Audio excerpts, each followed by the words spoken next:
Hello everyone. In the last lecture, we have seen how to install Python. In this lecture, we are going to write our first line of code in Python. Before we do that, let me tell you that there are two ways you can do that. The first thing that you can use is the Python interpreter or Python shell. So with that, you can write your code line by line and it will execute like commands. So if you are familiar with command prompt or Windows shell or Linux shell, so you can do that. It is not that much difficult with the knowledge of Python. So let's just open our interpreter and we'll write our first line of code in that. In order to open an interpreter, you have to open the command window. So in this case, we are going to open Windows command prompt, or you can open Windows PowerShell also. I'm going to open Windows command prompt. In order to open Windows command prompt, you have to press Windows R on your system and it will bring up a run command box. In that you have to type cmd and it will open a Windows command prompt.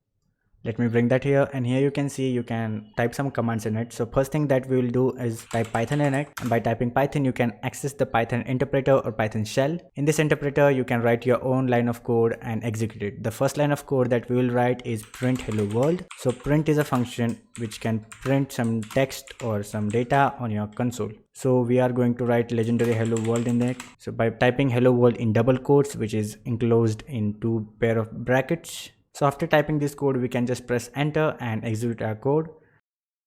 So here we go.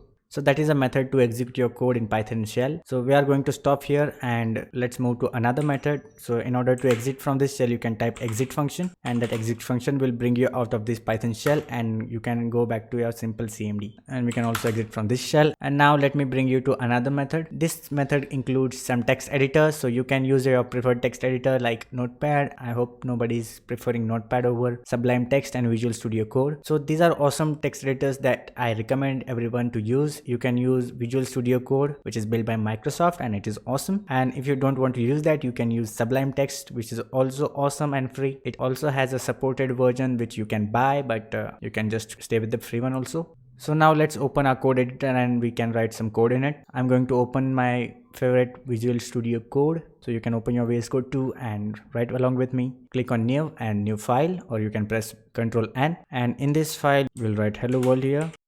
And again, there is no semicolon or nothing like that. You can just write simple plain hello world. And remember that we haven't saved this file yet, so press Ctrl S and you can save your file. We are going to name it hello.py and save it. So here you can see, by naming that file using .py extension, the Visual Studio Code editor also highlights some syntax for us. So that is an awesome feature and it helps a lot rather than using Notepad or something like that. So now we have written some code. Let's save it by pressing Ctrl S, and now you can execute that code in your terminal. Visual Studio Code also provides a terminal functionality in it. So you just click on terminal, click on new terminal, and it will open something like this. Check your file if it's there.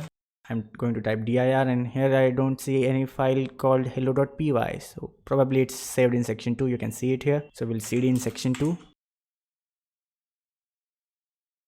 We'll press dir again, and here you can see there is hello.py. So now we'll run it using Python and just simply typing the name of file, which is hello.py. As you can see here, it printed hello world on the console or terminal as we told it to do. So that is it. That is the second method to execute your code. You can just write it in a file and execute that file. So that is just a single line of code, but we are going to learn a lot of it and very interesting and important stuff of Python. So stick with us. Thanks everyone. I will see you in the next lecture.